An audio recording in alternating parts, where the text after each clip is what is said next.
All right, everybody. Welcome back to Make Your Mark NBA channel. It's your boy Mark here again. So just yesterday, I dropped a video on who I believe should be the Western Conference reserves for this year's up-and-coming All-Star game, NBA All-Star game. And in this video here, I'm going to give my take on who I believe should be the Eastern Conference reserves this year. Of course, the Eastern Conference, for me at least, I felt like was a bit more difficult to determine exactly who deserves to make the cut or not. I thought the West was much easier, so I could definitely see many arguments for a handful of different players, but, you know, every year somebody gets snubbed. Sometimes there's a few players that get snubbed, so it's going to be like that again this year. But anyways, though, let's get into it. All right, man, so starting in the backcourt for the Eastern Conference reserves, got to have my man Jaylen Brown. I voted for him to be a starter in this year's All-Star game, but instead Kyrie got the nod over him, and that's cool. I'm not mad at that. I thought Jaylen Brown should have been a starter. Jaylen Brown's not one of the most popular players in the league, but he deserves a lot more credit and recognition for what he brings to the table for the Boston Celtics. This season, he's averaging 27 points per game, 7 rebounds, 3 assists, shooting 49.5% overall while playing good defense as well. You know, it's not just all Jason Tatum over there in Boston. Jaylen Brown deserves a lot more credit and recognition for what he brings to the table for his team.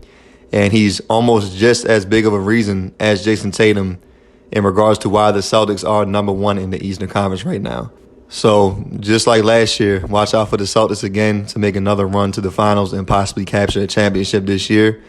And it's going to come down to their star players, that being Jason Tatum and Jaylen Brown, because both of them, in my opinion, are equally as important. All right, so starting alongside him in the backcourt, I got Tyrese Halliburton, who's having a breakout season. He's another candidate this year to possibly win Most Improved Player. This season, he's averaging 20 points, 4 rebounds, 10 assists while shooting 48%. And he has one of the highest assist-to-turnover ratios in the league. So he's having a standout season. Now, of course, the Pacers right now, they're number 11 in the Eastern Conference right now, but the bottom half of the East, like I would say the 8th seed through the 11th or 12th seed right now, they're not too far off in regards to the games that are separating them. So they can easily jump back up in the standings and, you know, contend to make the playoffs this year as well. And Tyrese Halliburton being sidelined due to injury for about 10 games this season is really the biggest reason why his team has dipped in the standings overall too. So that has to be factored in as well. All right, so now moving on to the front court, and this first player is a given, of course, that being Joel Embiid, who could have easily been a starter this year. And he's having another MVP caliber season, and he had a great game the other night going head up against the #1 MVP candidate, at least according to NBA.com, that being Nikola Jokic, and he thoroughly outplayed him. So this could be the season for Embiid to finally break through and finally capture an MVP award. It would be great for him if he was able to do that. So, and of course, right now the 76ers are #2 in the Eastern Conference.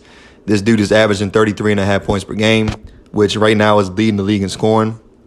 Also 10 rebounds, 4 assists on 53% shooting overall. So if Philly wants to have any chance of winning a championship this year, because they've been a team that has, for the past few years, been a team that everybody has viewed as a potential threat to win, it's going to come down to the performance of their star player, that being Joel Embiid, and of course, alongside him, James Harden.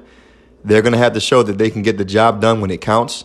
Hopefully, Embiid can maintain his health come playoff time. We know he had a few injuries or an injury in last year's playoffs that sidelined him for a few games. So as long as he can stay healthy and maintain his overall level of production, then, you know, I would say the sky's the limit for this team. They have a squad, so only thing stopping them is them. But anyways, though, alongside him in the front court, I got Bam Adebayo, who's averaging 21 points on 54% shooting, 10 rebounds, 3 assists, and is giving it to you on both ends. He's a very good defensive player as well, and currently has his team, the Miami Heat, as the #6 seed in the Eastern Conference right now. And he's been able to uplift and carry his team at times due to Jimmy Butler having some time missed due to injury. And he was able to keep them at an even record with him being out, so he deserves some credit for that. And just like last year, the Miami Heat, come playoff time, as long as they're at full strength, they'll be a tough out for anybody they face in the Eastern Conference, no matter who it is, just like last year. But yes, Bam Adebayo definitely deserves to be an all-star reserve for the East this year.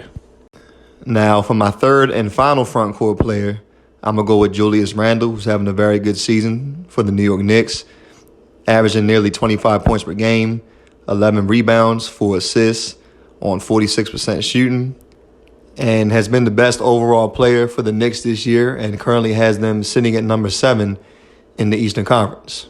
And I do believe with how Julius Randle is performing and also with his co-stars, that being Jalen Brunson and RJ Barrett, I do believe that they will maintain that spot and qualify to make the playoffs, which is good for them. That will be the second time in the last 3 years, so that's a good thing for the Knicks.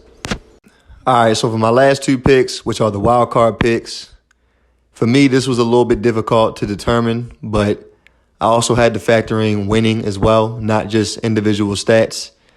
And I did vacillate on this. I actually did a TikTok video where I gave out my picks on who I believe should be the reserves for each conference.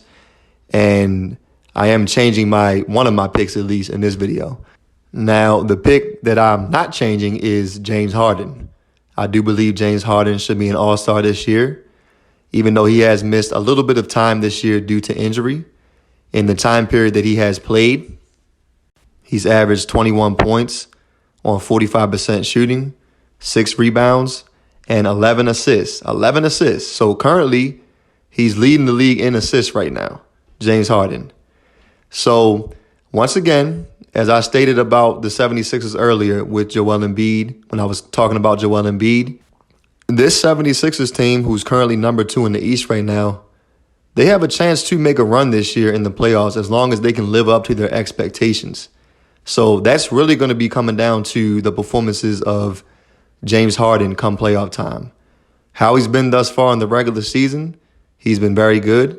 And even though Joel Embiid is their lead player, they would not be in the position they are right now without the performance of James Harden and how he's been able to run the offense for that 76ers team this year.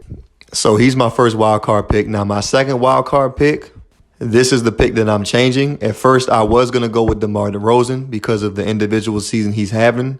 I also thought about going with Pascal Siakam as well. But the thing is, both of them are playing on teams that have losing records. I'm not saying it's all their fault, but for me to be able to determine who I believe should get the nod out of these handful of players that are left in the Eastern Conference to choose from, I am going to factor in team record. Now, when you do factor that in, you have to mention players like Jrue Holiday, Jalen Brunson, and Trae Young. But for me personally, I'm going to go with Jimmy Butler. Now, of course, we know that he has missed time this year. And, of course, I also have Bam Adebayo, his teammate, as an all-star already. So some people might say, well, how can you factor in winning in comparison to guys like DeRozan and Pascal Siakam when he's playing with another all-star player? Well, those players are also playing with other all-star caliber players as well, and they still have losing records. And Jimmy Butler, to me, is a better overall player than both of them. Not just with what he brings on both ends of the floor, but also with his intangibles as well. His leadership and his ability to raise his game when his team needs him to in pivotal moments. So Jimmy Butler this season is averaging about 22 points per game on 52% shooting, 6 rebounds, 5 assists, and also 2 steals. So he's my second wild card pick and my final pick overall for the Eastern Conference Reserve. So you guys let me know what you think. Leave your comments. Let me know if you agree or disagree. If you enjoy the content, please give me a like on the video. If you're new to the channel and you enjoy the content, not only can you hit the like button, but you can also hit the subscribe button as well. And of course, we'll have more videos coming very soon. I appreciate all the support in advance. And again, all praise be to the Most High. Thank you.